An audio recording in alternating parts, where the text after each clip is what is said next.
Everyone, welcome to Thieme WebCheminar on dual catalysis today. This is Min Joo, journal acquisition publisher of Thieme Chemistry, and I'm based in Shanghai, China. Thank you for joining us today. Before we start, here are a few tips. Cheminar is being recorded, and the link of recording will be sent to you shortly after the seminar if you signed up. Second, you will be kept on mute during the seminar, while please feel free to ask questions using the chat window. Questions will be answered as many as possible.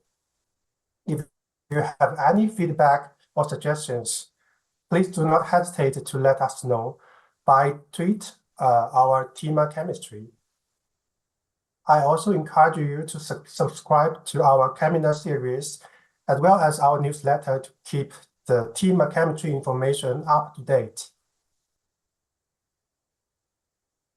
And here I would also like to briefly introduce our journals and some updates. Thieme is a German company with an international presence and over 130 years of experience in publishing science and medical information. Thieme Chemistry products, you may already know some reputed journals such as Synthesis, Synfax, Organic Materials, and Thiopen. And we have also e-products like Synthesis, Science of Synthesis, Pharmaceutical Substances. And in particular, Thiopen, a gold open access journal, had just received its first impact factor last year.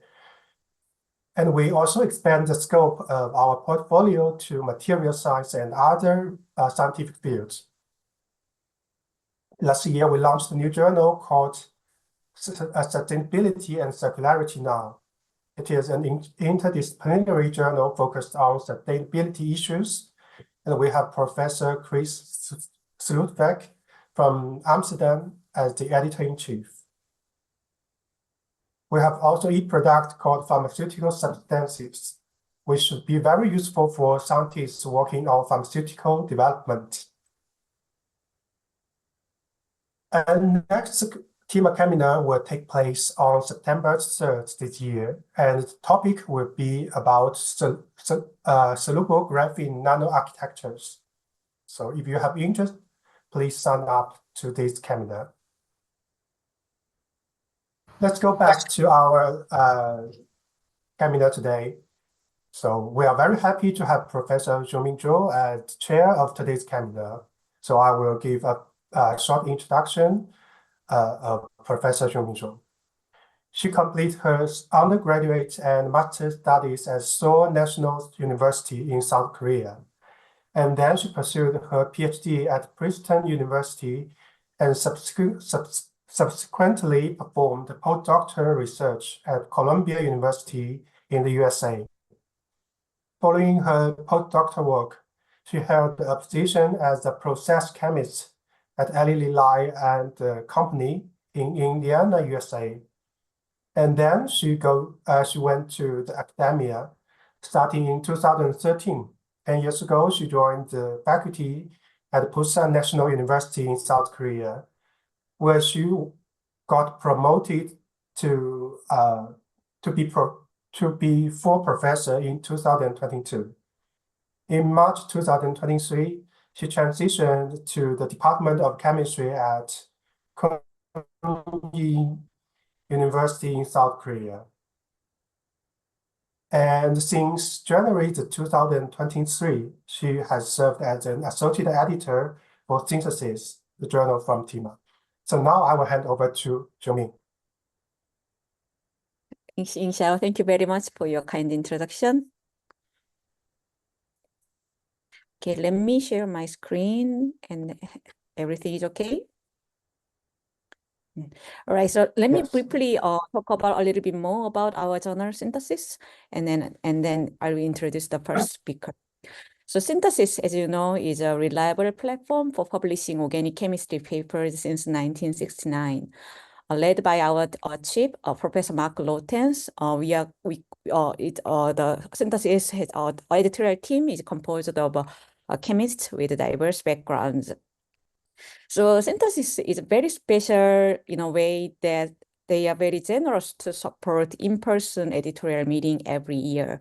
So last year, we talked about the possibility of organizing special issue on dual catalysis, which is obviously an emerging field in organic chemistry. In that regard, I would like to thank Professor Li Zhugong. And Professor Li Zhugong, as you know, is an expert in the field of dual catalysis, and he has been tremendously helpful to organizing the special issue and today's webinar, including inviting today's speakers, excellent experts in the field of dual catalysis. So last year, we started to collect papers on dual catalysis, and we are very lucky to have Professor Sara Yoonmi Lee at Yonsei University in Korea and Professor Gavin Chichui at University of Hong Kong Science and Technology. And then they've been very, very helpful to invite all these excellent speakers and then publish paper. So please check out the already published papers in this link or in this QR code. To celebrate the special issue on dual catalysis, before moving on, I would like to briefly highlight a few works from the special issue. So we have a great short reviews on relay catalysis and synergistic catalysis. And we also have many research articles, including Professor Ju Hyung Kim's paper on metal-metal relay catalysis. We are also planning of several upcoming special issues. So to celebrate Professor Illar's 80th birthday, we have been working on the special issue. And we also recently started to initiate a couple of special issues, including carbon-sulfur bond forming reactions and water in organic reaction. So if you are interested in these topics, please don't hesitate to contact me or the editorial office. With that, I would like to move on and then finally introduce Professor Wei Ji. Professor Wei Ji received a BS at Lanzhou University in 2006 and then later obtained a PhD degree at SIOC under the supervision of Professor Da-Wei Ma. After that, he moved to US to work with Professor Tin Tost and then came back to China in 2016. He has been working on asymmetric catalysis and natural product synthesis at Nankai University. And then today he's gonna present synergistic catalysis enabled stereodivergent C-sp3 coupling reaction. Professor Ji, are you ready?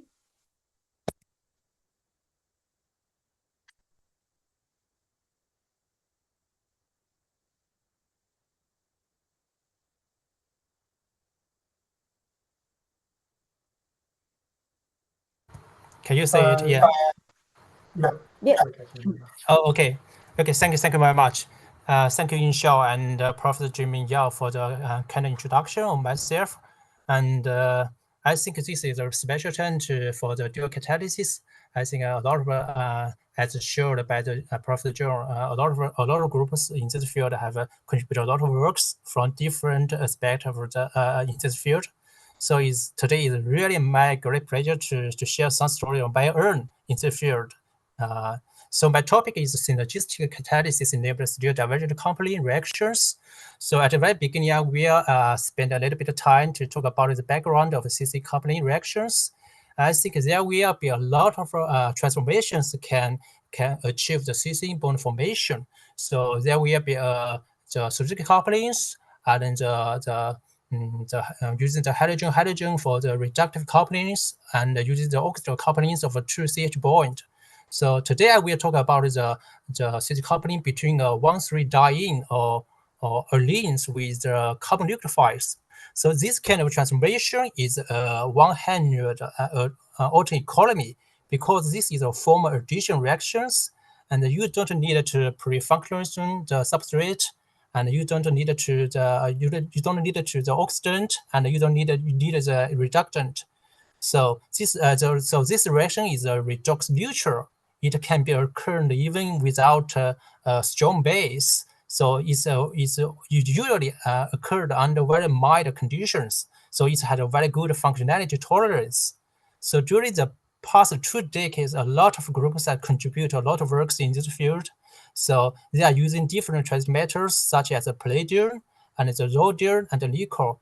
For example, the 1-Pelion, the BN-Chost has reported pluralhydride catalyze the coupling of the 1,3-diene with the carbon nucleophores. And then literally Luo and Jung and Maxson has also reported such kind of retransversion by using the palladium. And for the rhodium, Brett and Widon and Meek also performed a lot of excellent works. And for the nickel system, Qilin Zhou, also my colleague from Nankai University, and Mazit has did a lot of beautiful works. So today, so my group is working on the just on the palladium system. I will show some result of the previous report in this field and using the palladium, the rhodium, nickel. So you can see when using the single transition method for this transformation, there is no any problem to generate one steric centers. So you can see from these two examples, both product was obtained in very high initial selectivity and a very high yield. So there is no any problem for generate one steric center. But when they extend the system to pro-chiral liquefiers, then it will generate two steric centers, and the diastereotypy selectivity is very poor. Yeah, so that means that for the single transition metal catalysis, it is sometimes a problem to control the stereochemistry from the nucleophilic side.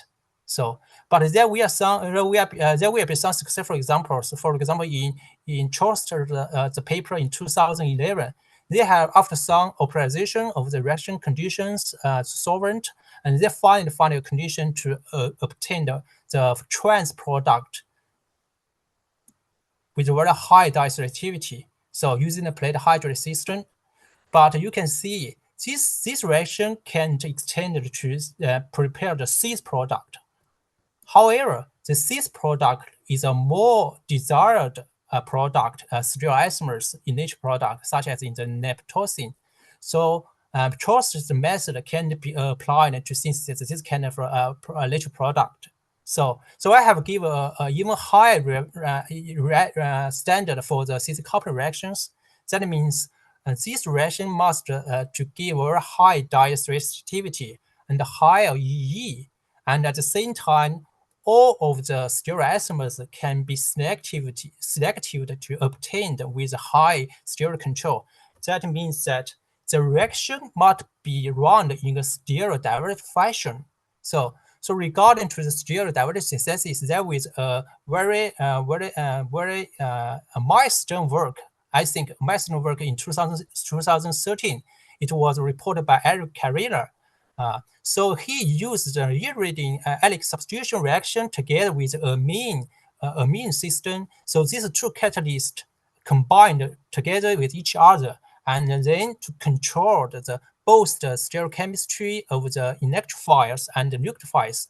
So to this end, it can be run the reaction in a stereo-divergent fashion. So that's to say that all the four stereoisomers can be obtained with very high initial selectivity and DR values. So after these leading works, the Zhang group, the Min Joo group from Shanghai Jiaotong University, and Chunjiang Wang, I think he will talk his work lately, and the Hartwig and the Fong and a lot of other groups has contributed a lot of works in the field. They're using the uridyl systems together with a larger catalyst compilation, and using allylic alcohol derivatives as a substrate for the stereo-divergent synthesis.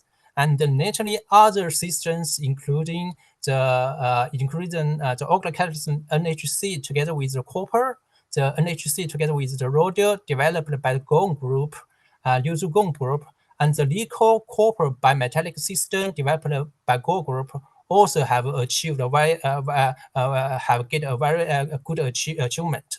So my group is working on using the palladium. So we want to using the palladium catalyzed hydrophorylation of the 1,3-diene oleins together with a second catalyst activation mode, and then to achieve the stereo-divergent carbon-carbon-3 coupling reactions.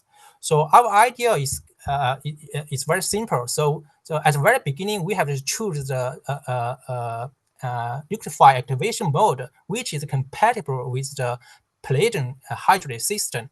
So we first choose the administer this substrate to test our idea.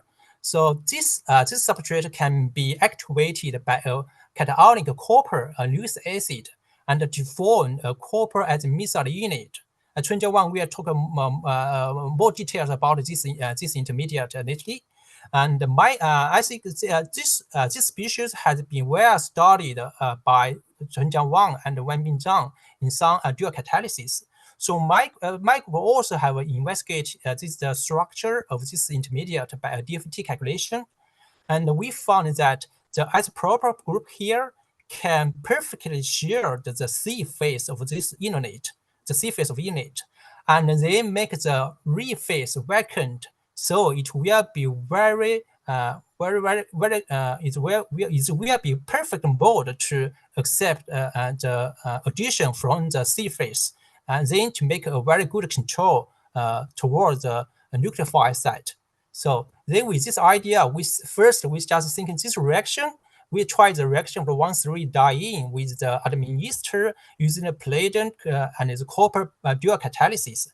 Because the reaction is a formal addition reaction, so in principle, it will no need any additives such as acid or base. So first, in the absence of any additives, we mix these four together and we can get any desired product.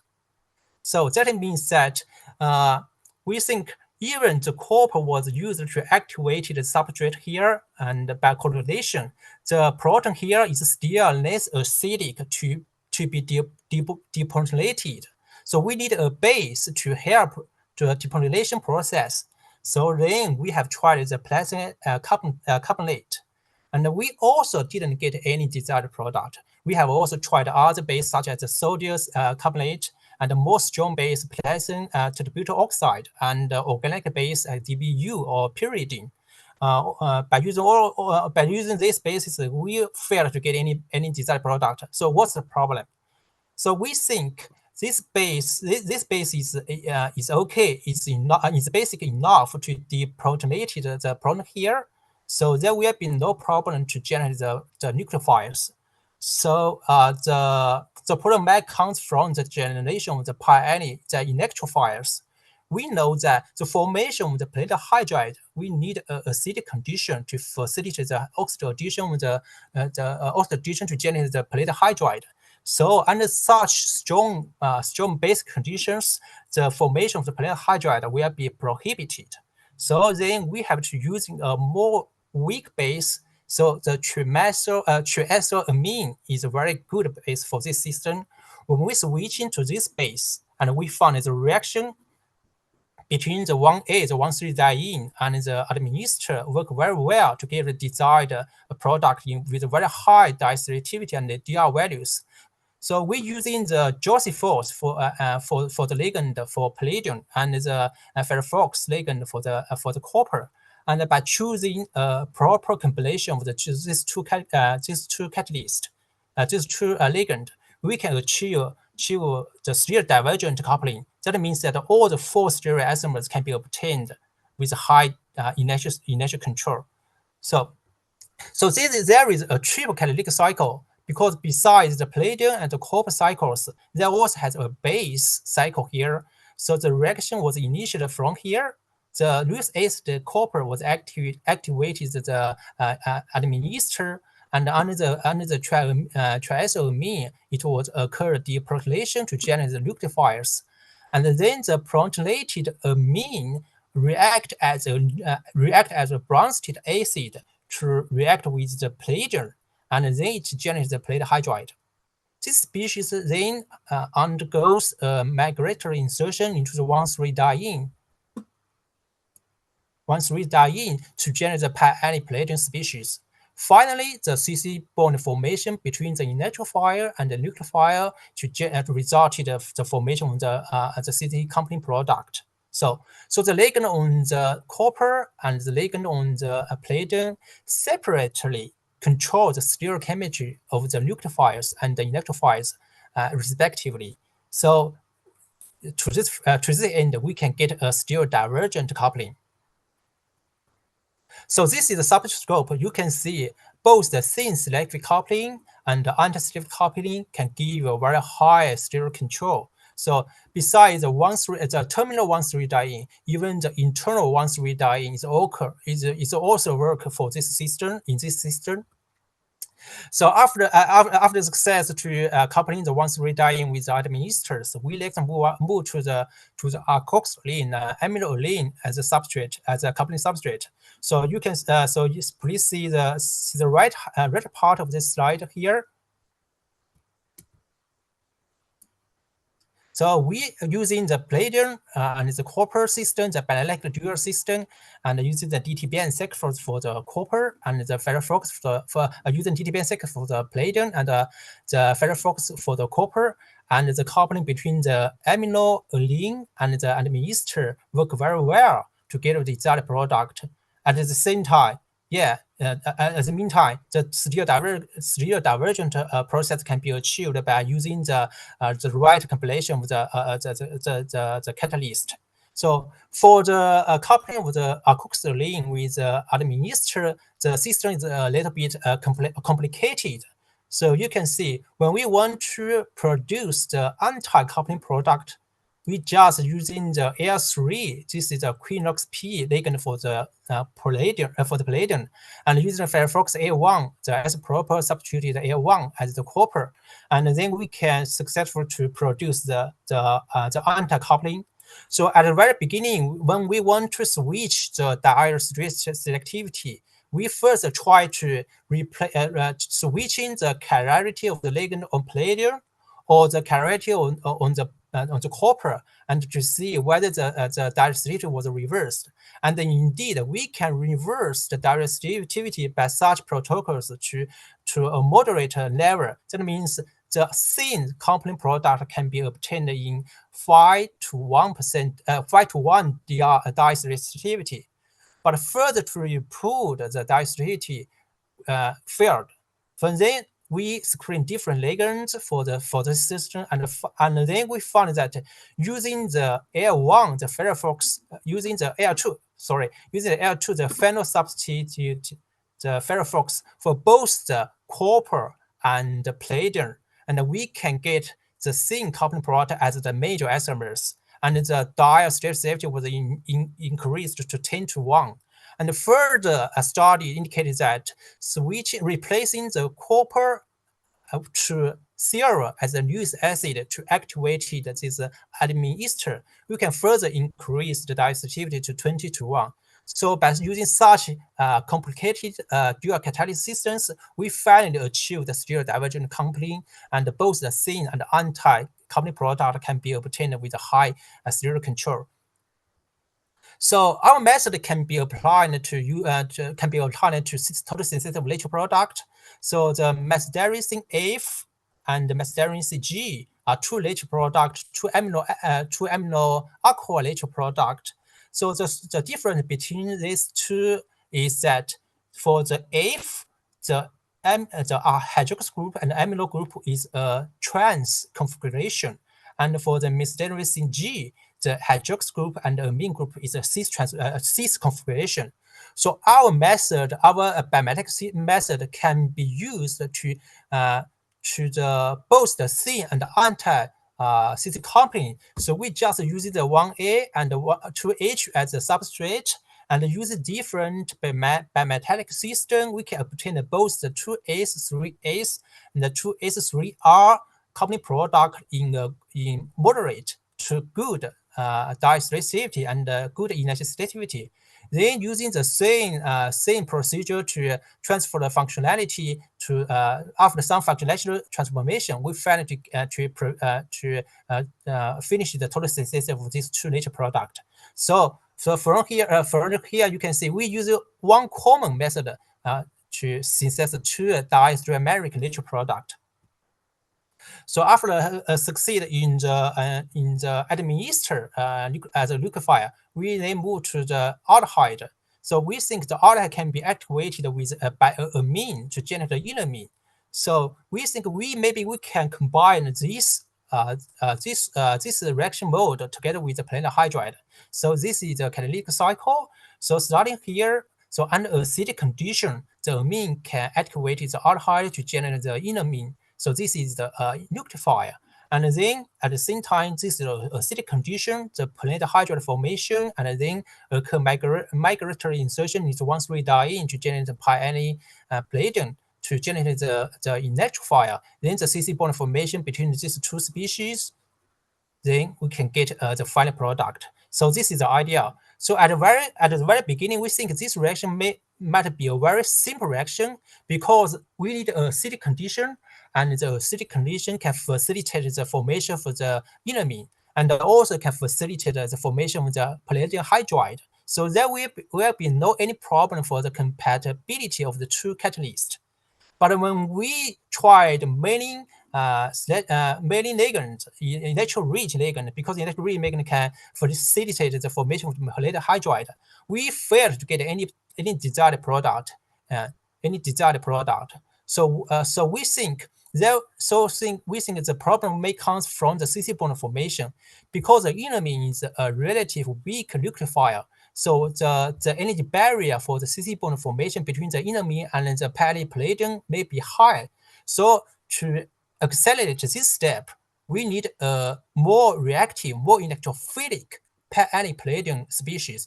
So then we think we can using an electrodeficient ligand for the palladium. So we choose the phosphoramidite. So this ligand is very electrodeficient.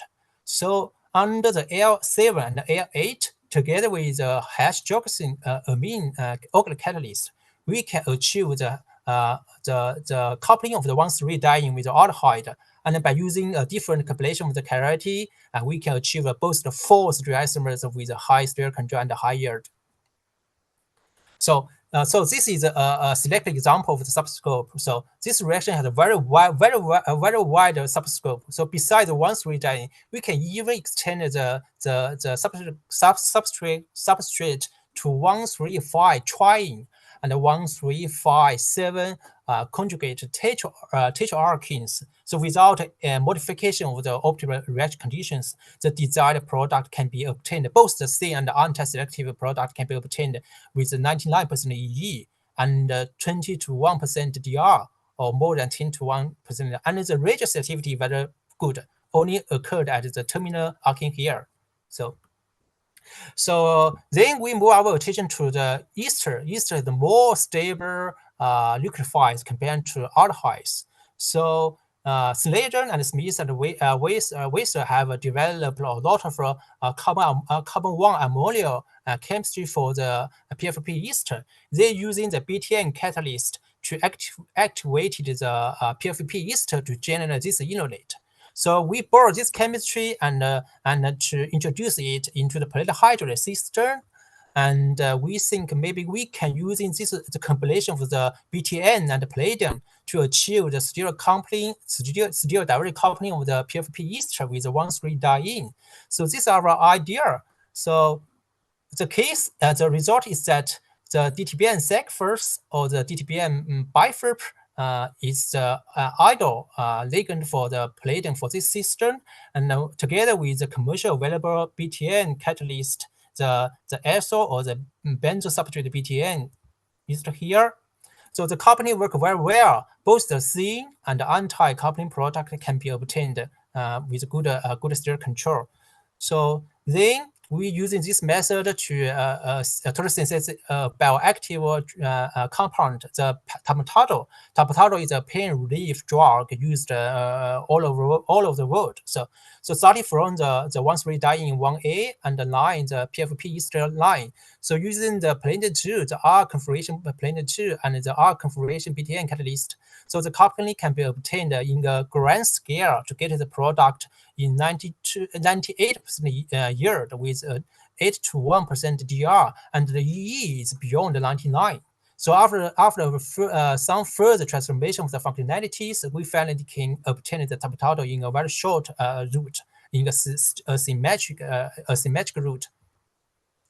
So then we also tried the coupling of the PFP ester with alkoxylene. So this reaction is very simple. We just found that this ligand, the BiBOP, which were developed by Min Joo in SLOC. So we cooperate with each other and develop this method for the company of alkoxylene, so PFP ester, to get this product. So this product is a beta hydroxyamide. So it's also a very useful sensor in organic synthesis. So besides company product, because the PFP ester is very useful functionality, can be transferred to many other groups. For example, we can transfer it to the amide, and then we using a lead for acetate for a Hofmann rearrangement. Then we can transfer the product 8 to this product. This product is a beta amino alcohols. So by using the coupling reactions together with the rearrangement procedures, you can get a stereodivergent synthesis of beta amino alcohols. So both the 4 stereoisomers can be obtained. So this is also very useful method in organic synthesis, because the beta amino alcohol is very useful sensor for ligand and for Oakley catalyst.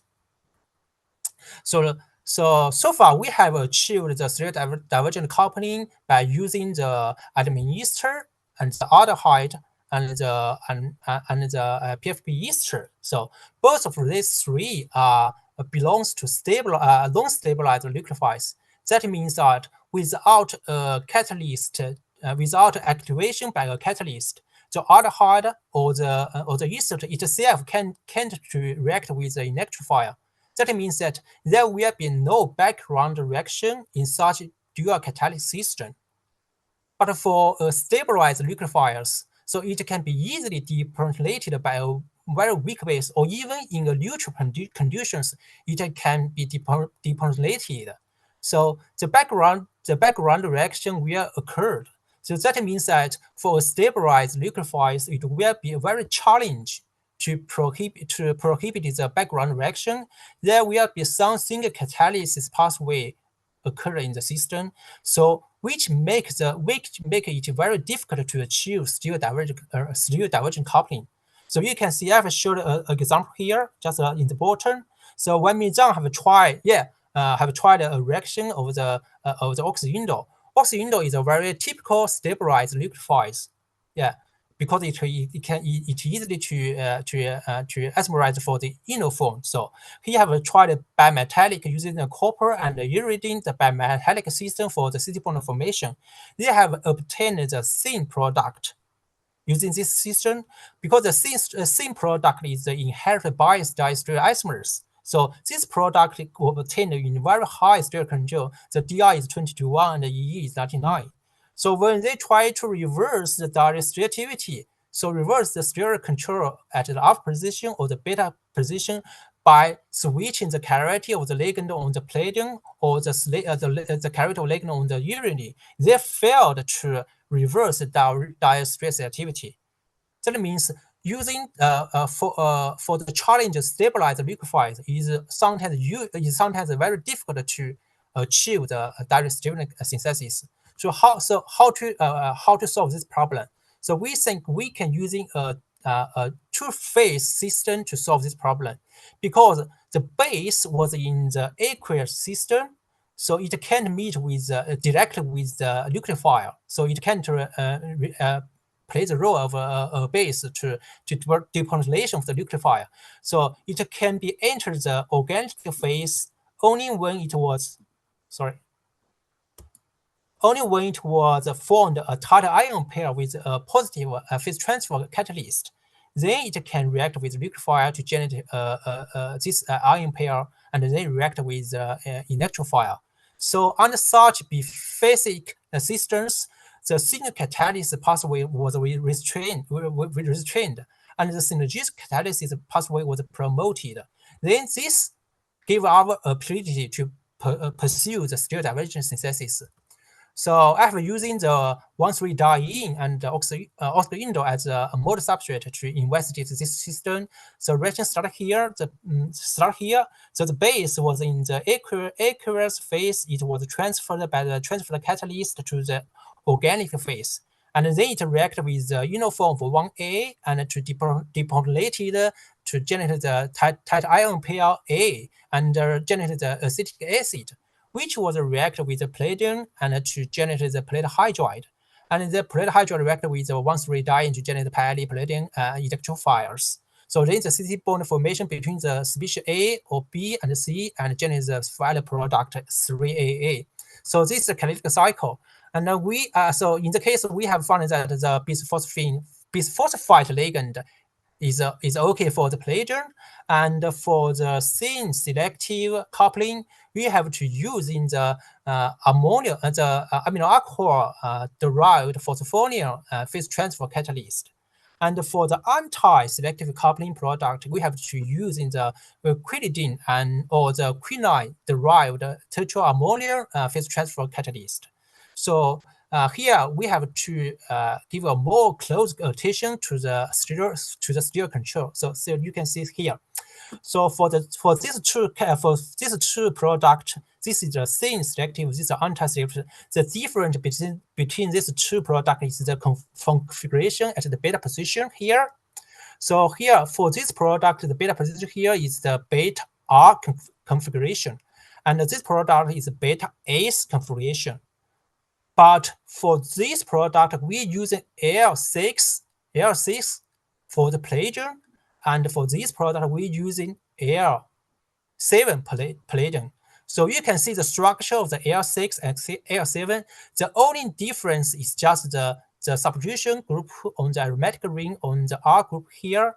So the chirality of the L6 and the L7, including the backbone of the axial chirality, and here the link binary are the same. So that means that we using the same sense of the ligand, same sense of configuration ligand, but produce different, the absolutely different stereochemistry at a beta position. But so generally in our previous reported systems, such as in the copper and palladium system, we say that the stereochemistry as a electrophiles as a palladium palladium is controlled by the ligand of the palladium. But here in this system, we can see the stereochemistry at the beta position is not independently controlled by the palladium. It must controlled by the palladium and the PTC, the phase transfer catalyst, cooperatively. So that can explain the stereochemistry result here, shown here. So with this, we have to modify the catalytic cycle. So we think the formation of the palladium is reversible. That means the palladium hydride migratory insertion 1,3-diene is reversible. So there will be an equilibrium between these two species, this palladium and this palladium. And then the CC bond formation between the A and these two species is determined by the reaction energy barrier. So controlled by the chirality of the phase transfer and the ligand on the palladium, it cooperatively controlled the two steric centers of the phase transfer and the steric center on the analytic side. So that means that the CC bond formation step is the rate determining step. It's also the relation determining and the diastero selective determining step. So this system is quite different as our previous report systems, because this system, the two catalysts separate control or partially separate control the stereochemistry. But in this system, the two catalysts cooperate to control the two new stereo centers. So to close my talk, so we have developed a different combination with the palladium catalyst with a nucleophile activation catalyst. So using the synergistic catalyst system, we have achieved a stereodivergent coupling of 1,3-diene, including aldenes with different carbon nucleophiles such as adenine ester and aldehyde and PFP ester and oxyindoles. So just early this year, we have submitted a personal review for our works. You can see more details of all this chemistry in this paper. So So finally, I should to give some thanks to my co-workers and the foundings. So Qinglong Zhang is the first person in my group to work in this field, and then Huimin Yu and Wei Cai and Min Joo and Min Huizhi and Jin Qianghan have joined to this field in my group. And also I have to thank the foundings from the Nature Science Foundation of China and Nankai University for the funding support. And also I have to thank all of you for your kind attention, and it's my pleasure to answer any questions from you. Thank you. Thank you so much, Professor Wei Ji. So I think Professor Ji can receive 1 or 2 questions. So in the meantime, while we are waiting for the questions from audience, can I ask 1 or 2 questions?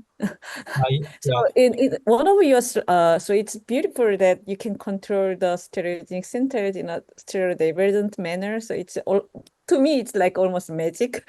Yeah. So, but in the middle of your presentation, you showed a substrate like beyond the diene system, so you can test a triene or tetraene, and then you didn't have many issues, like in terms of regio selectivity. Yeah. So I will show you here. Yeah, for the regio selectivity.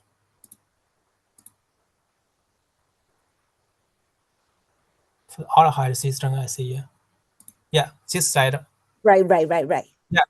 Yeah. So I should say that for the first comparing the internal 1,3-diene and the terminal 1,3-diene. So the internal 1,3-diene is less reactive in this system comparing to the terminal 1,3-diene. So that means if this is a terminal arcing here, this substrate is more reactive. So when we for the triene, so the first reaction just at this position, so the regio selectivity is very good because this steric here is there will be less steric here, so the cis bond formation was generated here. So that's the reason. So we also didn't observe any only over flocculation product. That means there is no second addition here. So because the steric here is very bulk here, so the second reaction is completely prohibited. So both the regio selectivity and the chemical selectivity is very good for the triene and the tetra alkenes. Okay, thank you so much. Do we have any other question? The audience can also use the chat window after his presentation. So if you have any further question, please use the chat window to ask question to Professor Ji. And with that, I would like to thank Professor Wei Ji once again for the wonderful talk. And then I will move on to the next speaker. Okay, thank you much. Thank you. I stop sharing. All right. So the second speaker is Professor Philip Chen. So to briefly introduce his academic background, Professor Philip Chen received BS at University of Bristol in 1995, and then later received a PhD degree at University of Oxford under the guidance of Professor Mark Maloney. After some postdoctoral work, he eventually started his independent work at Nanyang Technological University in Singapore and moved to Australia in 2014 to take a professor position at Monash University. He's been working on homogeneous catalysis, reaction discovery, functional materials, and natural product synthesis. So today he's gonna talk about recent adventures at the intersection of branched acid, gold, and photoredox catalysis. Professor Chan, are you ready? Yes, thank you. I will now share my slide, hopefully.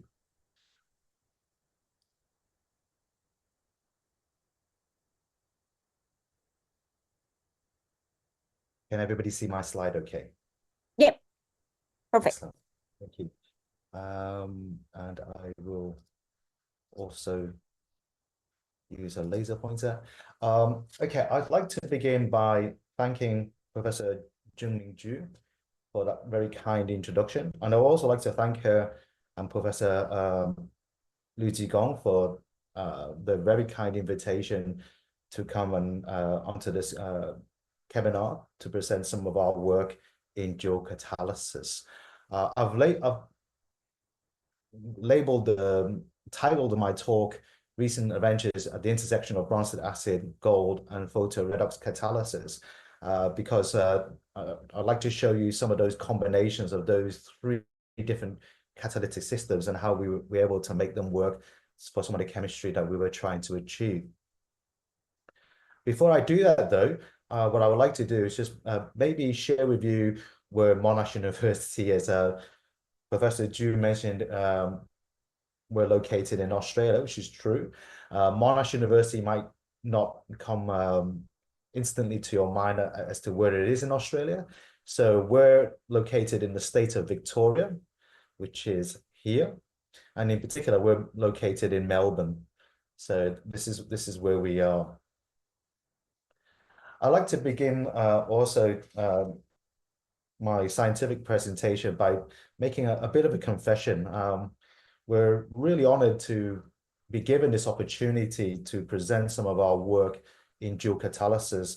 This is work that we've only recently started doing in our group, so really only in the last 5 or 6 years. And so to be given this opportunity at such a very early stage in our contribution to this field is it's a real honor to do so. And I also get a bit of imposter syndrome, as if you will, by presenting particularly some of the work that Professor Wei has just presented. What I'd like to do in today's presentation of our work is to give you 2 stories of some of the work that we've done in dual catalysis. The first one, as you can see here, combines chiral gold 1 catalysis with bronzed acid catalysis. And in doing that, what I'd like to tell you is a bit of a background story as to how we got to where we got to here on this slide, where we took probaglycolic alcohols of this type here with a beta amine functionality at the side, and how we were able then to use essentially a chiral gold catalyst here. But chiral gold, essentially in as much as that it's an achiral gold catalytic system, but what it releases in hidden view is a chiral bronzed acid, the chiral counterion, giving us that chiral bronzed acid. And in doing so, what we were able to do, and sorry, I need to get rid of the pane here because I can't see all of my slides. I don't know how I'm going to do that, but if maybe please pardon me for a second. I'll just get rid of that. And okay, that's better. Sorry about that. So I couldn't see all of my slide there. So by doing that and using the phosphoric acid counterion, the counterion derived from the phosphoric acid, we were able to access asymmetrically the pyrrole 2-al methanols shown here in yields up to 99% and ERs of 91 to 9. On the other hand, if we switch the counterion to a more stronger hidden bronzed acid, here is the one that's shown here, and the name escapes me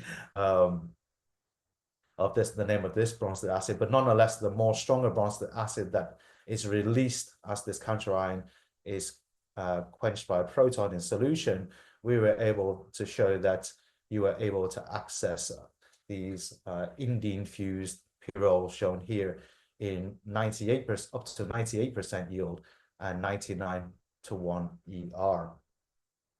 And so, as I mentioned, this work actually started from our interest in bronzed acid catalysis, and this is a work that we completed a few years ago now, where we were really interested in looking at dehydrative Nasaroff type electrocyclizations. This is an area of chemistry that's extremely well known in terms of the Nazaroff cyclization, but in the dehydrated space, where you lose a molecule of water to form the carbocation in situ, not much of that was known in terms of its enhances selectivity. The reaction itself has been known since the 1960s, but an asymmetric version was not known. And so we had an idea where we thought if we could take advantage of hydrogen bonding interactions that were provided by this amine group here, this tosyl amine group in most cases, through hydrogen bonding with our Bronsted acid, the conjugate base of our Bronsted acid, and at the same time we can also exploit ion pair assisted ion pair interactions as shown here. Maybe when this molecule undergoes the 4-pi electrocyclization, we can control how it does that and enhances selectively to get us to our product as you can see here, this indene product. And this worked extremely well. We were able to get yields up to 99% and also EE values up to 99% as well. And it was actually during this study that an idea occurred to us. So as most methodologists would do, we would go through a substrate scope, and we showed that this reaction was applicable for a variety of probobulic and aryl alcohols. But going back to the probobulic alcohols, we saw an opportunity, and this opportunity actually came from our interest in gold catalysis. And that is, as you can see here, this amine group that we used for hydrogen bonding, we thought that we could further react this in a hydroamination reaction with the remaining probobulic group shown here. And as you can see, we can access a variety of substituted alkynes shown here in good yields and EE values. And so with that in mind, that was the first thing that we looked at. And so in a follow-up paper that year, we felt that maybe we could use an acid, and in the presence of our gold catalyst, maybe we can get to these products directly without having to form that alkyne product, as you saw previously on that previous slide. And indeed, we're very happy to see that that was the case. And we were able to access a variety of indenes fused pyrrole products, as you can see here. In most cases, in very good yields, typically in the high 70s up to almost quantitative, and also with good EE values, as you can see on this slide. Mechanistically, what we thought was happening was we were essentially lending some of that chemistry that we had developed earlier on in our Bronsted acid catalysis. And as much as that, we took our Bronsted acid, shown here, our chiral Bronsted acid, that Bronsted acid would protonate our alcohol. That in turn would affect dehydration. So we would get rid of a molecule of water, and we form this allylic cation shown here. In this allylic cation, we might anticipate the negative charge that's sitting on our amine here, our triplamide, to undergo ion pair interactions with our carbocation center here. So here's our intimate ion pair species. And at the same time, the PO double bond would undergo hydrogen bonding interactions with our amine as well. And so we would have our hydrogen bonded ion pair assisted transition state here that would then undergo topo selectivity, of course, a term that was first coined by Ken Hook at UCLA. And in doing so, we would then set the chiral center here. And once we were able to do that, our gold catalyst would now come in, like so. It would, of course, activate our alkyne. So we would take advantage of the alkanophility of our gold 1 catalyst. So this would activate our alkyne motif here to become susceptible to hydroamination with our amine group here at this position. And through that, we would undergo hydroamination, protodeoration to get to our Indian fused pyrrole product shown here. And so with that, we thought, well, you know what, that is nice, but it's still two separate catalytic systems. Can we make this reaction a little bit more elegant, I should say, not eloquent, elegant. And one thing that sprung to mind was the use of a chiral counterion. I do apologize. I should have maybe put in one of the earlier works with this system. This is a concept, of course, that was not developed in my group, but developed by the groups of Tost and Echevarren, for example. And so the idea was very simple. So what we wanted to do was maybe generate that Bronsted acid in situ from a chiral counterion to our gold 1 catalyst. And one of the first things that we thought about was this system shown here, where we believe that we could indeed generate our Bronsted acid once this counterion leaves our gold 1 catalyst when it's introduced into our reaction mixture to reveal our Bronsted acid. And when we did that, again, we were able to show one example here that indeed we were able to generate this as in principle as one catalyst, but in reality what was happening is that the Bronsted acid was being generated in solution from our chiral counterion. It then affected the dehydrated Nazarov reaction, and then our triphenyl phosphine gold 1 complex would then come in to do the hydroamination. What we subsequently found as well is that when we switched over to this less acidic counterion, so this is the phosphoric acid, a different reaction pathway opened up instead. And instead of the dehydrated Nazarov cyclization, what we saw in this instance was a hydroamination reaction occurring first due to our gold 1 complex, and then this was followed by a 1,3-allylic alcohol isomerization to give us these pyrrole substituted methanol products shown here in good yields and up to 91 to 9 ER.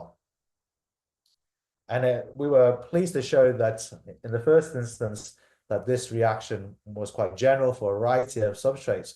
But I need to let you in on a secret here, and that is when we first did this reaction for R equals H, so here it's just a simple phenyl group, we indeed got yields of 99%, but initially we got ER values of greater than 3 to 97. We were really delighted with this result. Unfortunately for us, we ran out of HFIP, which was required in this reaction. And when we did that, we could never ever repeat these ER values consistently. We took the reaction apart. We spent over 7-8 months trying to get this reaction to be consistent, but we could never ever be able to do that. Every now and again, we would repeat those best ER values, but it was only ever now and again. And in reality, we only ever got consistently the lower range of 9 to 91 ER values. And that's where we felt that probably, we don't actually know why that is, but that was probably where the real enhanced selectivity of this reaction sat.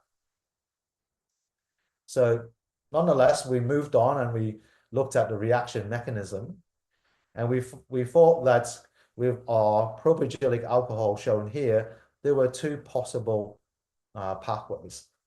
With our gold catalyst, I do apologize that it's a very small slide here, but with our gold catalyst and the stronger counter ion that would generate the stronger bronze acid, what we thought was that our gold catalyst, or indeed the stronger bronze acid, would protonate our hydroxyl group and in turn dehydrate at this position here.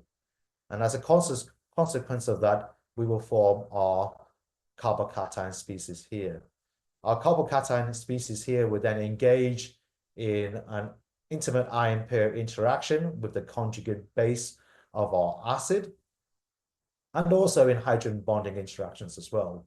And that would set it up to a asymmetric 4-pi electrocyclization reaction to give us our indene. And then, of course, in the presence of our gold catalyst, hydroamination would occur to give us, in the first instance, this pyrrole gold species, which will then protodeorate to give us our product shown here. On the other hand, if we use a phosphoric acid as a counter ion, the less acidic phosphoric acid as a counter ion system, what we would first see foremost, because the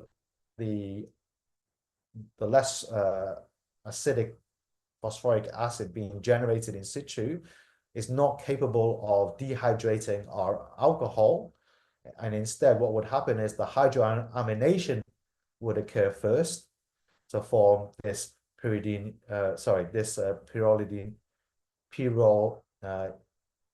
ilium system shown here. And with that, our HFIP now comes in, and it can do one of two things. First and foremost, it can protonate our hydroxyl group, initiate dehydration to give us our carbon-centered cation species here with this intimate ion pair species and hydrogen bonding through the nitrogen, this aciphilicity. And with that, we will then get to our product shown here. Alternatively, in the absence of HFIP, this alternative pathway could occur where we get a shuffle, if you will, of our hydroxyl group, which will then, oh, sorry, I should mention here, this is an intermolecular 1,3 allylic alcohol isomerization to give us our products. Alternatively, it can do that through the conjugate base directly to give us our product shown here.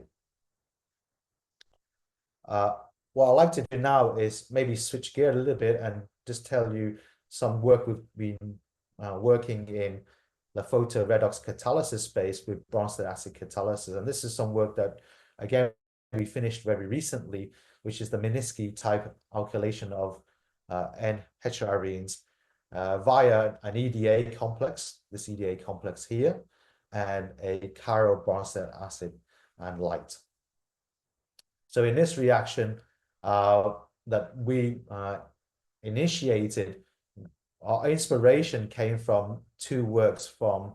The first work was from the Phipps groups at Cambridge University, where they reported this iridium system here in the presence of a bronze acid was able to do this Minsky type alkylation reaction.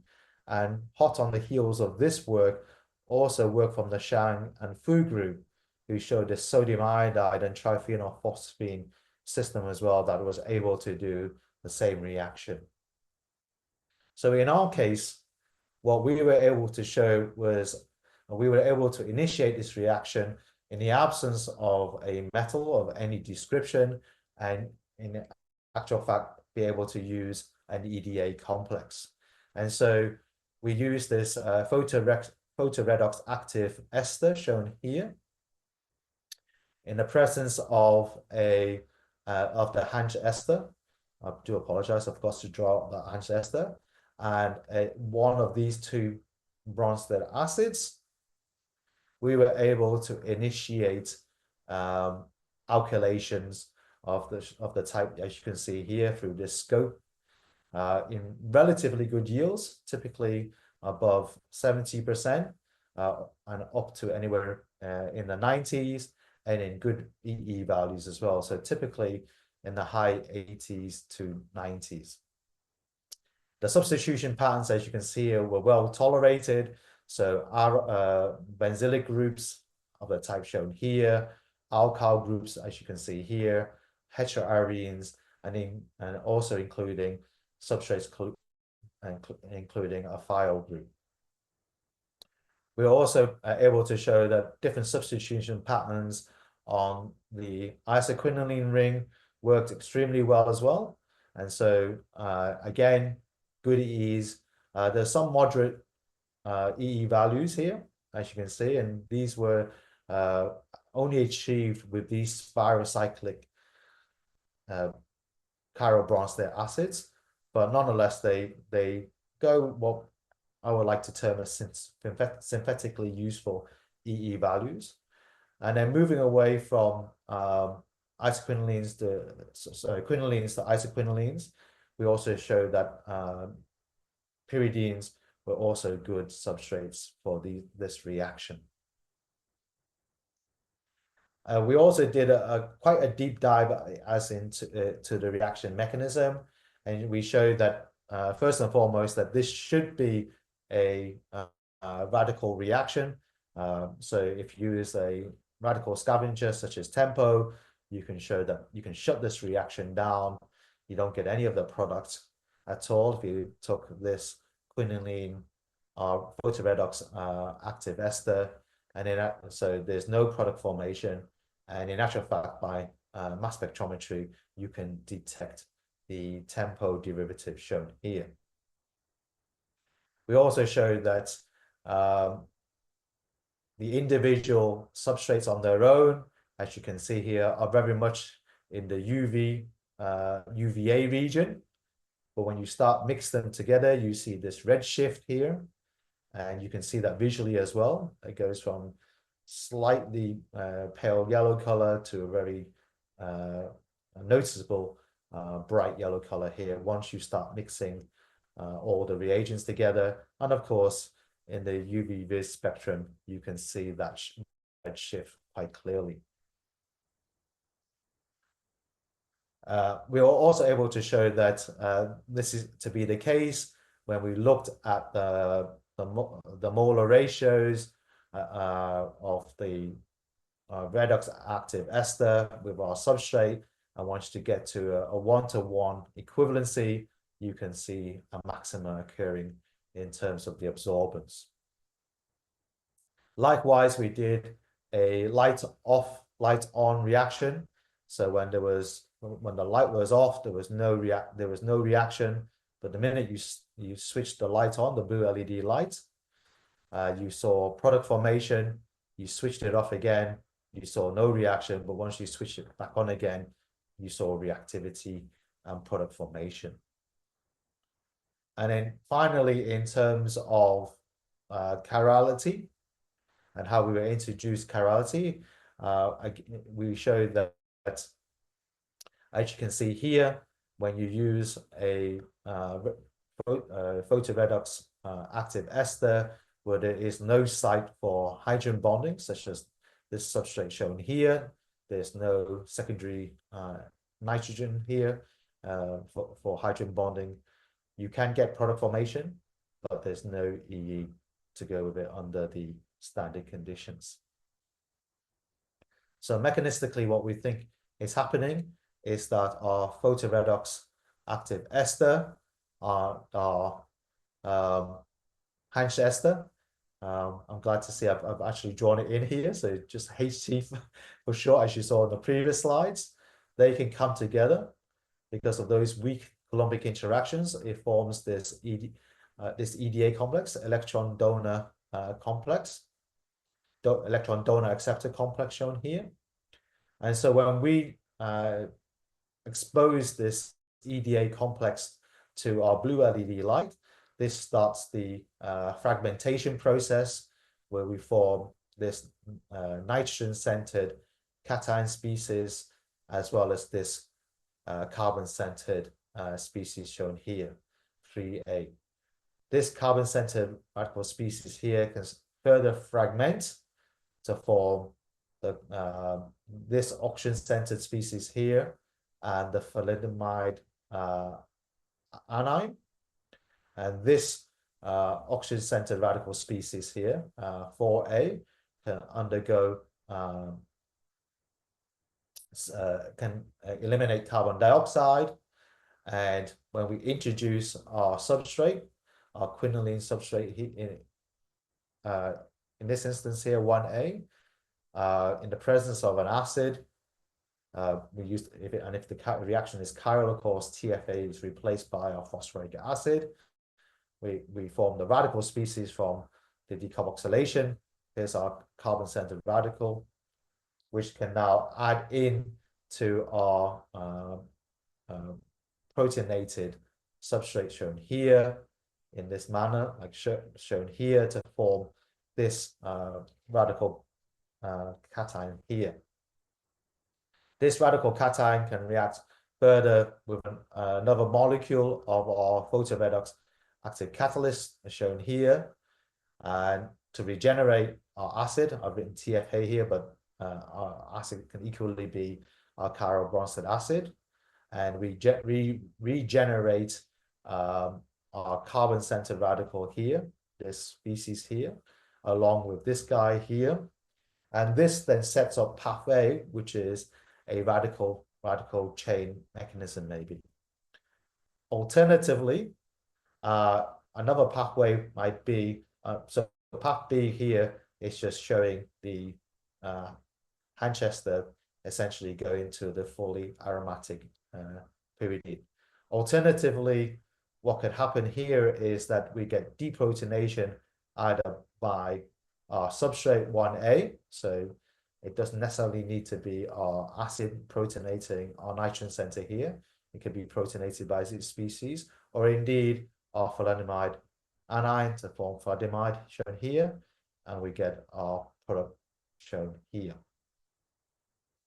We think in the instance where we generate chirality, this is the transition state shown here, where we have our nitrogen center here sitting in an equatorial position, and allows that addition process to occur in this manner from to install the chiral center here at this carbon center, as well as here, of course.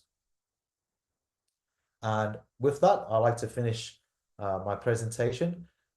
This is a bit of an old slide now, but in particular, what I'd like to do is thank Jung, he's since graduated, and Yi Chao. They were one of the main instigators and a lot of the work with the dehydrated Nazarov cyclization, and then that work with gold catalysis to form the dual catalysis reaction pathway. Unfortunately, Jason, who did the photoredox catalysis work, is not here, unfortunately, but he was involved in making that work, realizing that work. And finally, I'd like to thank the Australian Research Council and Monash University for funding, and you for your attention. Thank you. Thank you, Professor Philip Chen, for the wonderful presentation. So thank you for showing us various possibilities combining two different types of catalysis to achieve the goal. And so now we have one question from the audience. So I think he or she is wondering about whether free radical intermediate actually is formed in your last project, because it looks like a highly acidic condition. So do you have additional evidence for the formation of radical intermediates? Yes, so maybe I'll go back to my slides. So we're pretty confident some of these control experiments that we've done. So for example, in this experiment here, even though we have the acid, as you can see here, but in the minute we introduce tempo, so tempo is a radical scavenger. So you imagine this part of the molecule here is tempo, when we add this in, there is no reactivity. We don't get product formation. And also, you can see it, the UV vis, that shows that, that shifts it to the blue LED region, but more importantly is this light on-off reaction. So as you can see here, with time, when you don't have light, there is no reaction, but the minute you switch on light, you get reactivity. So we're really confident that this is a radical reaction rather than an acid catalyzed reaction. Hey, thank you. So I have a few more questions. So there is a question about whether loop rearrangement occurs in the first reaction of gold catalysis. Can you Yes. see the questions or?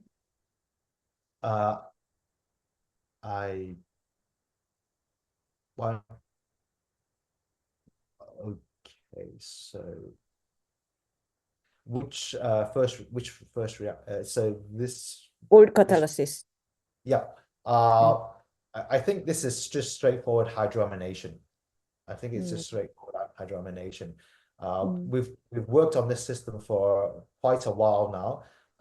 We're pretty confident it's just straightforward hydroamination, a straightforward hydroamination reaction. I see. So some of your products looks already very interesting to in the industry. So have you ever explored the possibility applying your compound or your reaction for industrial application? Yes, we have. Yes, that's a very good question. Yes, we have. That's some work that we have some. Yeah, we have some ongoing work with a company right now. I see, but it's a secret. At the moment, yes, I'm afraid so. Unfortunately, I can't share that. Totally details. understand. Yeah. But the answer to that is yes, we do. Yes. All right. Thank you once again. Thank you so much for the wonderful presentation. So the audience, if you have any further questions, please don't hesitate to use the chat window. With that, I would like to move on to the final speaker. Let me see. Okay, so today's final speaker is Professor Chunjiang Wang at Wuhan University. Professor Wang received a BS at Central South University in 2000, and then received a PhD degree at SIOC after working with Professor Min Joo. Later, he moved to US to work with Professor Sumu Zhang, and then he started his independent career at Wuhan University at 2006, and then he has contributed asymmetric catalysis and development of biologically active chiral molecules. Professor Wang, are you ready?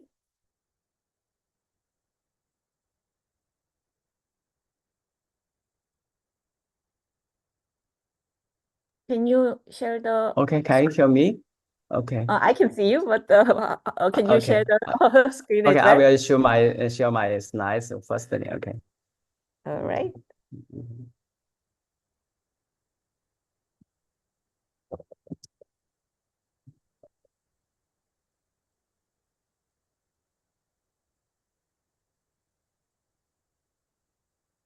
Okay, can you see the slides? Yep. Okay. First, thanks Professor Zhu's kind introduction, and I want to give my thanks to Professor Zhu and also Professor Gong's kind invite me to attend this seminar. And today's the topic of this seminar and is about the dual catalysis. And in my presentation, and I will report our recent progress and with the methylated acetylmethane. And acetylmethane are nitrogen-based 1,3 dipoles and consisting of an iminium cation and next to kappa anion. And just now, and Professor V.V. Zi have mentioned this intermediate in his talk. And the 1,3 dipole secondary addition reaction is one of the best methods for the preparation of 5-membered nitrogen heterocycles. And in the last decade, methylated acetylmethane and ligated with chiral ligands were widely used as 1,3 dipoles for the construction of highly functionalized pyrimidine derivatives. And this unit can be formed in situ from aldimine ester with chiral acid and basic condition. And this aldimine ester is readily available via simple condensation between aldehyde and these amino acid esters. And with the methylated isomethane unit as 1,3 dipoles, and many research groups made great contributions in catalytic asymmetric 1,3 dipolar cycloadhesion reactions. And next, I will spend a little time to introduce some of our previous work. And with the strategy of synergistic activation, and we designed a chiral ligand named as TF bifenphos. And this chiral ligand exhibited excellent performances in isomethane unit involved 1,3 dipolar cycloadhesion reactions, and especially for the preparation of pyrimidine derivatives and bearing a unique tetrasubstituted quaternary steel centers. And later experimental and computational study revealed that the hydrogen bonding interaction between the amino group in the chiral ligand and the electron withdrawing group in the dipolarifier is a key point for enhancing the reactivity and the stereoselectivity control. And we also developed several higher ordered 1,3 dipolar cycloadhesion reactions and for the preparation of fused or bridged 6-membered nitrogen heterocycles. And in 2011, we reported a copper-catalyzed asymmetric macroaddition reaction of isomethane unit and with actinium bisphosphonate, and followed by acetic hydrolysis and affording unnatural alpha amino acid derivatives bearing a geminal bisphosphonate moiety. And to our knowledge, this is the first example of methylated isomethane unit serving as nucleophile instead of 1,3 dipole. And later, the stereocontrollable nucleophilicity of isomethane unit was further demonstrated with various precursors, such as glycine-derived aldimine ester, and this alpha substituted aldimine ester, and this is the cyclic imine ester, and also even the less reactive cyclic ketone imine ester. And all these precursors could be employed as stereocontrollable nucleophiles in macroaddition or macroaddition-initiated cascade reaction for the preparation of unnatural alpha amino acid. And with chiral metal complex and basic condition, and the imine ester could be readily converted to methylated isomethane unit. And this reached 5-membered ring structure and improved its nucleophilicity and stereoselectivity control. In 2019, we were invited to write a review article entitled Recent Advances in Methylated Isomethane Unit for the Synthesis of Chiral and Natural Alpha Amino Acids. And the synergistic catalysis is a widely used biomimetic strategy in organic synthesis, and employing 2 different catalysts and 2 reactive species are generated simultaneously, and one with a higher HOMO and the other with a lower LOMO, and thus enabling chemical transformations that are impossible or inefficient with mono catalysis. And in last decade, dual metal organic, metal-metal and organic catalytic system have been reported. And for dual metal catalysis, and some challenge need to be mentioned. And firstly, the 2 metal complex must be compatible, and the ligand exchange and should be avoided, since the ligand exchange can hamper or even shut down the reaction. And secondly, the generation of the 2 reactive species must be comparable to facilitate the desired transformation. And asymmetric monocatalysis has been well developed. However, most transformations do not allow direct access to all possible stereoisomers with more than one stereogenetic center are formed in the reaction. And the dual catalysis provides a potential solution to this challenge. And in 2013, the Carrera group addressed this limitation by introducing the concept of stereodivergent dual catalysis. And in this reaction, and chiral organocatalysis controls the stereochemistry of nucleophilic enamine species, and the iridium complex control the stereochemistry of the electrophilic iridium pi-annealing species, and thus provide full access to all four stereoisomers of the product. And another pioneering work was done by the Jung group in 2016. They reported the first example of dual metal catalysis to realize a stereodivergent annihilation of alpha hydroxy ketones.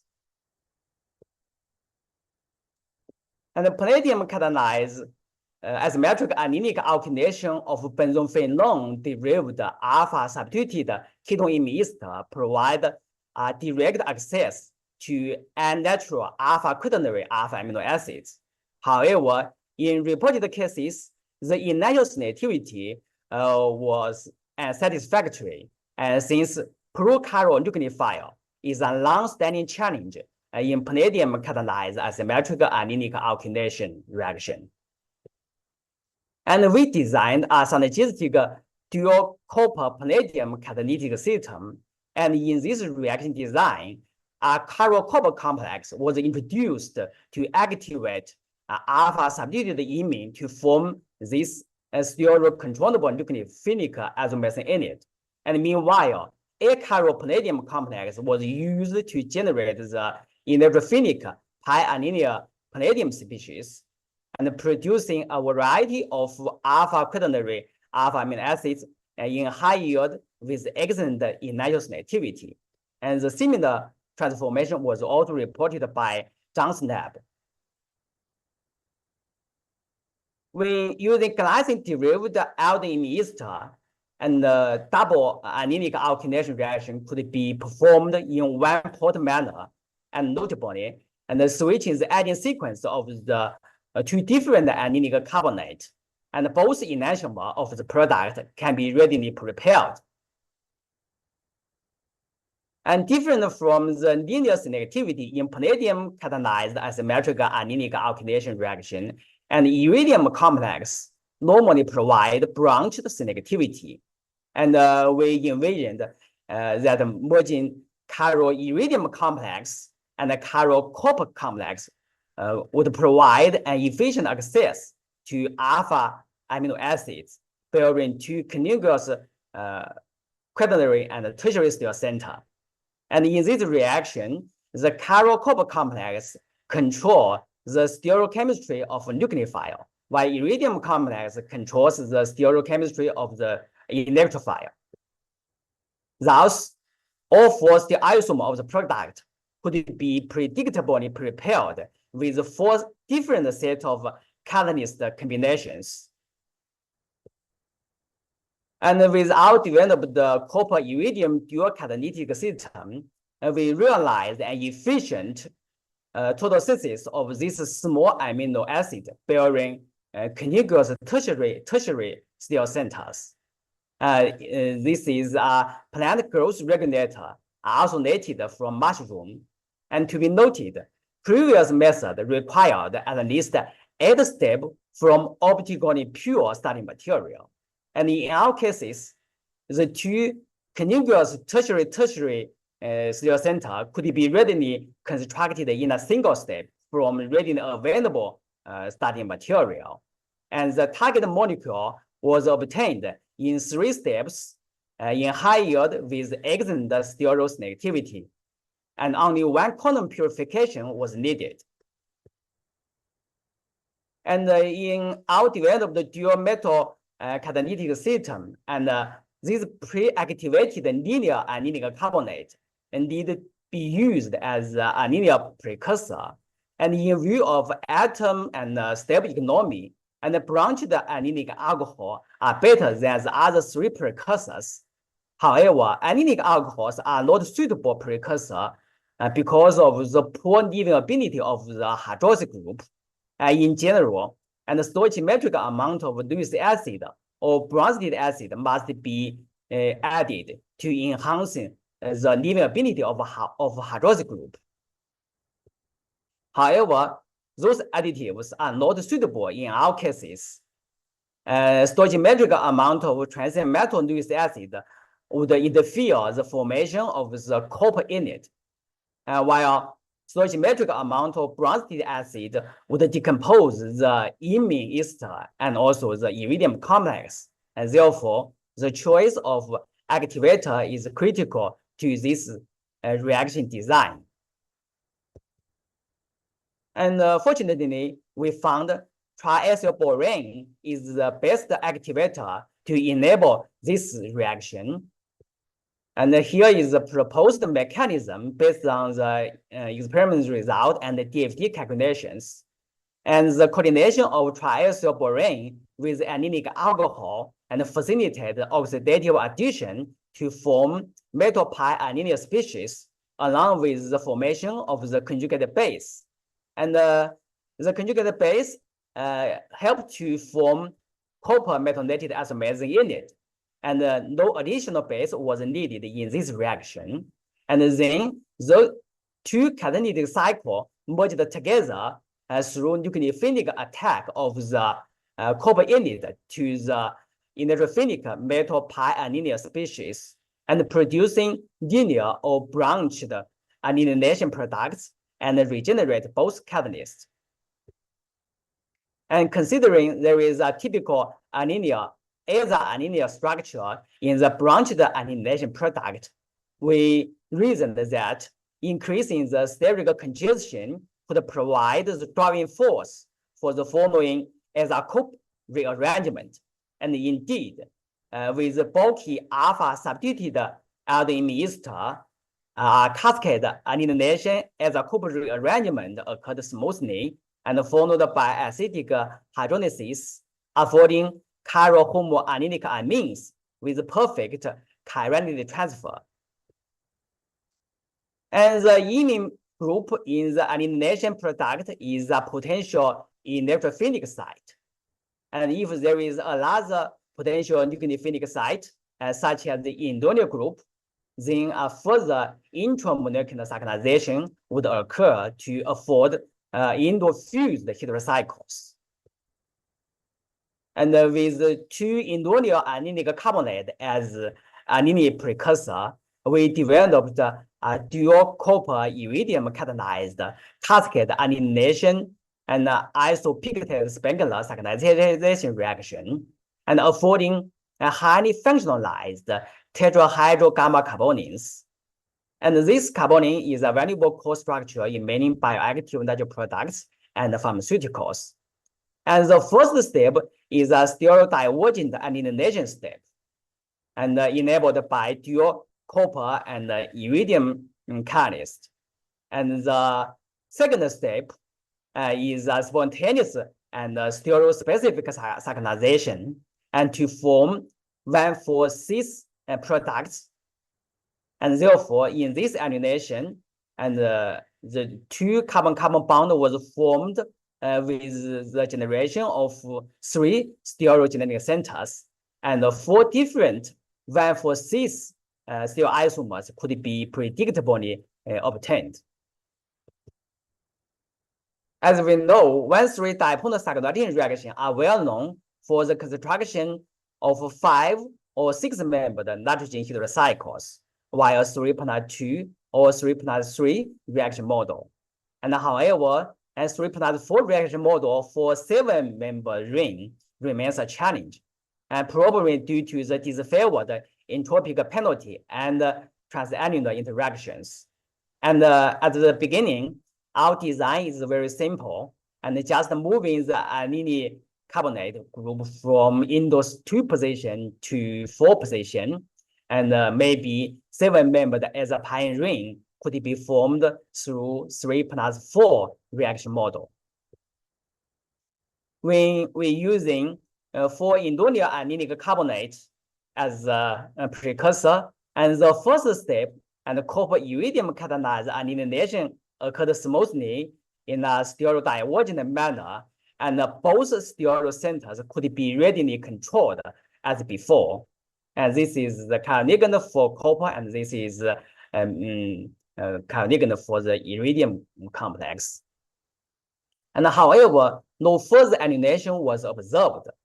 And in order to enhance the electrophilicity of imine moiety, and 0.5 equivalent of zinc triphenate was added with 2 equivalent of the corresponding aldehyde. And the annihilation did occur to deliver 696 cycloadduct in stereospecific manner. And fortunately, the cis isomer can be easily epimerized into trans isomer and acidic conditions. And therefore, in this sequential stereodivergent annihilation and PS cyclization, and followed by epimerization, and all 8 stereoisomer of the indoor fused azopine heterocycles could be predictably achieved. And the dual copper iridium catalytic system was further utilized for the preparation of gamma butyryl lactones, and we're using this vinyl ethylene carbonate as a reactant, and all 4 stereoisomer of lactones bearing 2 contiguous stereocenters could be readily achieved. And this is the first example of isomethionate serving as a 2-atom unit for annihilation reaction. And the active iridium pi anilate species was isolated and characterized. And several control experiments were conducted to understand the mechanism and the stereochemistry of this cascade reaction. And due to time limitation, I will not mention the details. Okay, next, I would like to talk about stereodivergent Rene catalysis. And as we know, Rene catalysis can rapidly construct complex molecules from simple and readily available starting material. And since no intermediate isolation or purification, Rene catalysis is featured with stable economy and environmental friendliness. And the boron-hydrogen reaction has been regarded as an efficient method for the synthesis of various chiroamines derived from readily available alcohols. And in general, this reaction includes 3 steps: and oxidative dehydrogenation, and intermediate reaction, and the last step, reductive hydrogenation. And the boron-hydrogen reactions do not need stoichiometric amount of oxidant and reductant, and is a redox neutral reaction. Although boron-hydrogen reactions have been well developed, and there are very few examples of merging asymmetric boron-hydrogen reaction with asymmetric carbon-carbon bond forming reactions.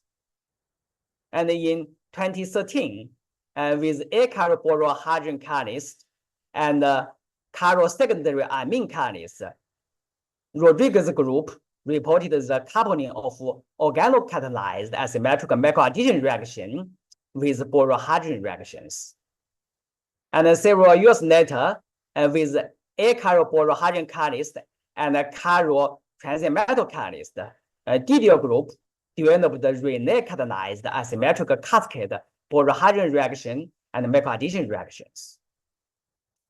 And in these 2 examples, and the primary anilinic alcohol were employed as the substrate, and the acyl boron-hydrogen catalyst and promote the first and the third step in a redox neutral manner.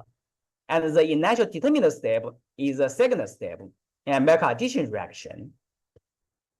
If primary alcohol was replaced with secondary anilinic alcohol, and acyl boron-hydrogen catalyst was replaced with chiral one, then both the second and the third step could be inertial determinant step, and thus making this cascade reaction in stereodivergent manner.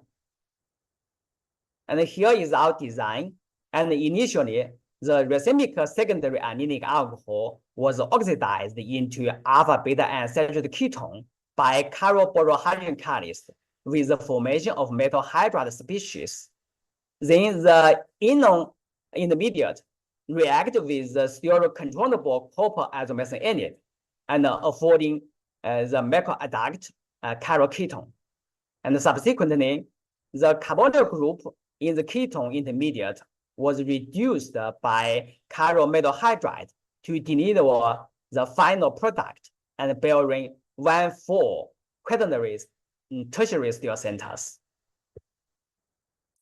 And for this reaction design, the first challenge is chemoselectivity, because the metal hydride could reduce the carbon-carbon double bond in alpha beta unsaturated ketones, or the imine moiety in the ketone imine ester. And another challenge is whether the initial formed chiral center will affect the formation of the second chiral center.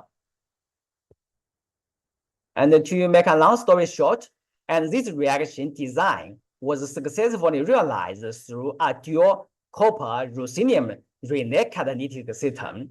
And in this reaction, and the chiral copper complex, and this is chiral ligand for copper, and the chiral copper complex controls the initial formed chiral center, and the chiral iridium complex, ruthenium complex, controls the second chiral center.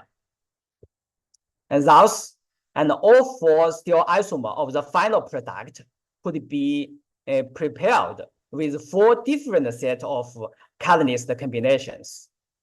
And gram scale reactions could be conducted and even with the reduced catalyst loading. And the control experiment revealed that the kinetic resolution of racemic anilic alcohol was occurred in these dual metal catalyzed cascade reactions.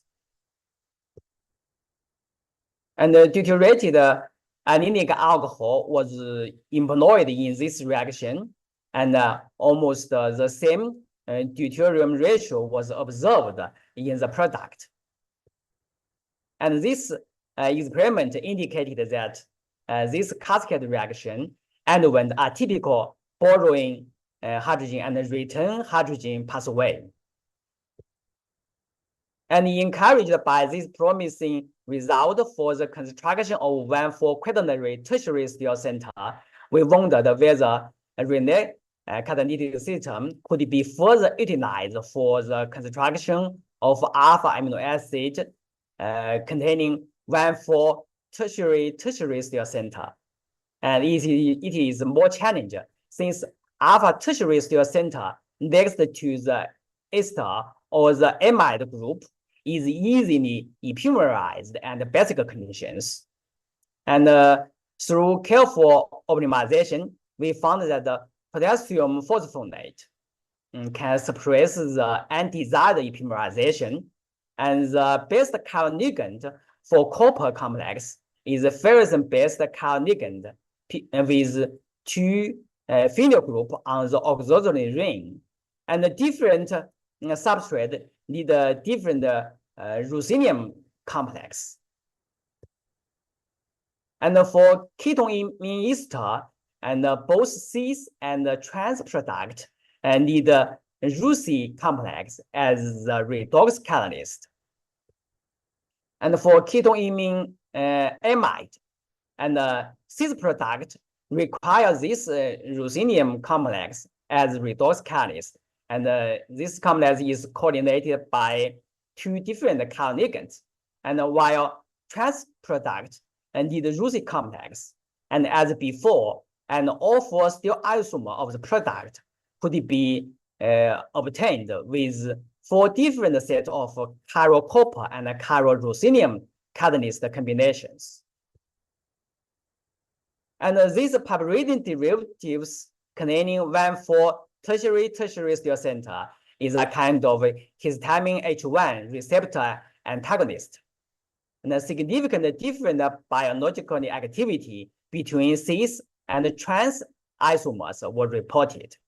And due to the technical limitation, and the optical active steel isomers were not prepared at that time.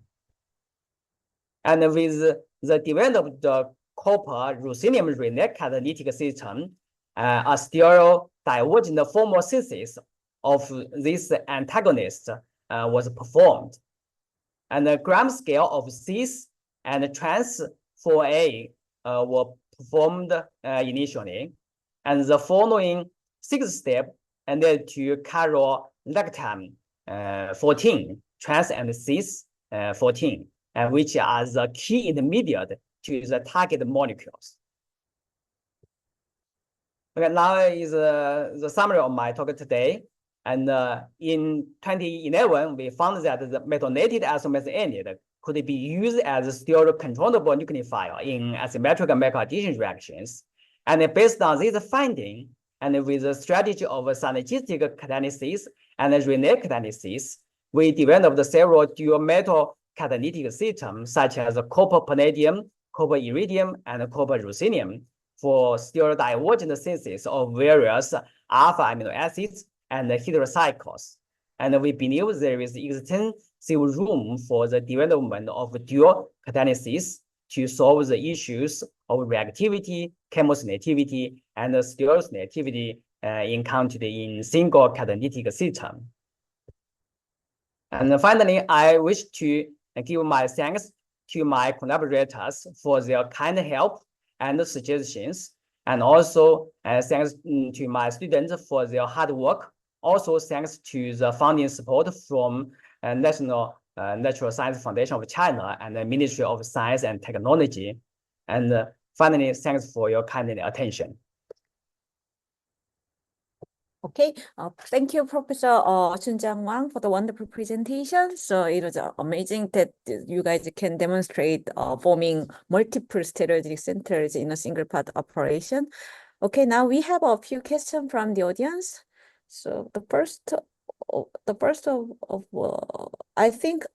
question can be, so we saw some example of switching between silver and copper in today's seminar. So the question is that whether you can generate silver azomethane ylide over copper azomethane ylide. Is it? I think it's that question. Can you understand?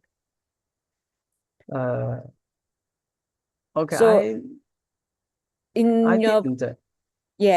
the first part of your presentation, you show many examples of copper azomethane ylide. So yes, can you compare and over these?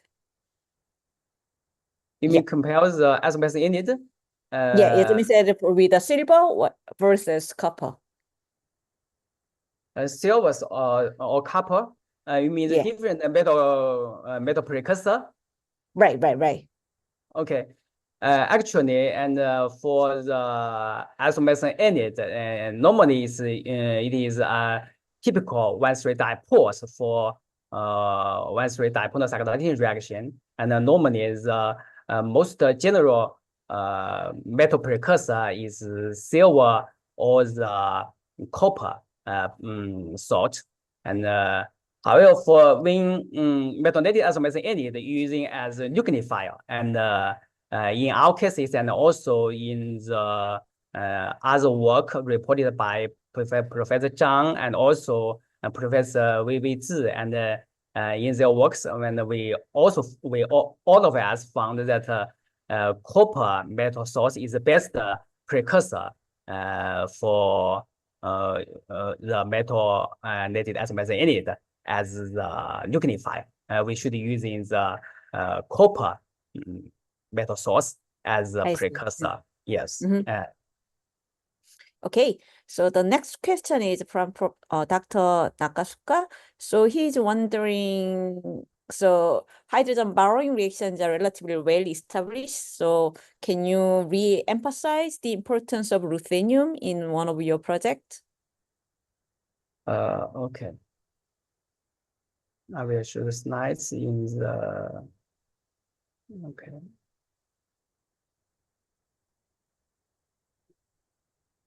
Okay, this is the general pathway for the boron-hydrogen reactions, and actually the many metal complexes can be used in these boron-hydrogen reactions. And in our cases, and as you can see, the previous work from the two French groups, they're using the ruthenium or iron air-chiral boron-hydrogen catalyst. And in our case, when we test this project, we test many boron-hydrogen catalysts, such as ruthenium or rhodium and iridium complex for the transfer hydrogenations. And however, and the best one is the ruthenium complex, and this is the complex and reported by a Chinese group. And also in the last project, and we need to using the modified. This is the Rusi complex reported by Japanese group, and we also modify the ruthenium complex. And in these two projects, and the ruthenium complex compared with iridium or rhodium, and the reactivity is much better than other boron-hydrogen catalyst. And okay, thank you.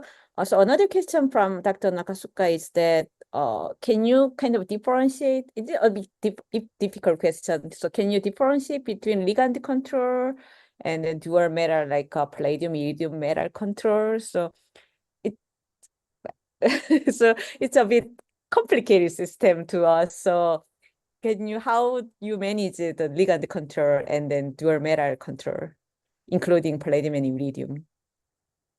Palladium and iridium, the metal control, Yeah. and I think maybe he want to know about the radius negativity of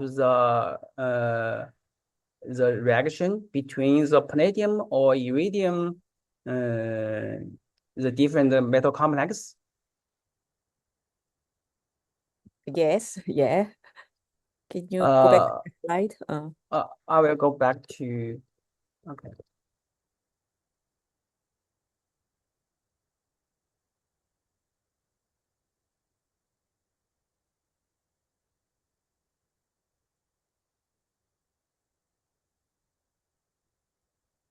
Okay, this is the copper and palladium catalytic system. And in this reaction, and the nucleophile attack to the terminal position of this pi-annealing palladium species. And when we replace the palladium complex with the iridium complex, and in this case, and the radius selectivity is different. This is a branched selectivity. I see. And the main reason for the branched selectivity of iridium complex is there is no simple answer to this question. And I think I will try to answer this question with the metal complex. I think maybe I can show here.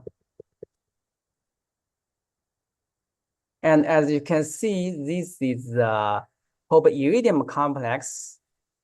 And why iridium complex in this reaction exhibit